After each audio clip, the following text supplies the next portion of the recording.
Девушка, извините, да, без вас так. Его машина была первой, которую протаранил водитель Kia. Затем он задел «Ладу». Обе иномарки получили довольно сильные повреждения. А виновник нас снес вот и эту, две машины. Водители Kia и «Лады» двигались в сторону цирка. На перекрестке повернули налево на улицу Ташаяк.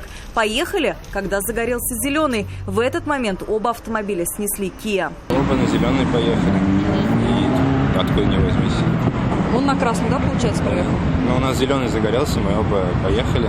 И он на красный вот вылетел. Люди в аварии не пострадали, а вот машины получили серьезные повреждения. Больше всего не повезло водителю «Лады». Его автомобиль теперь не на ходу. А почему вы на красный проехали? Не красный был.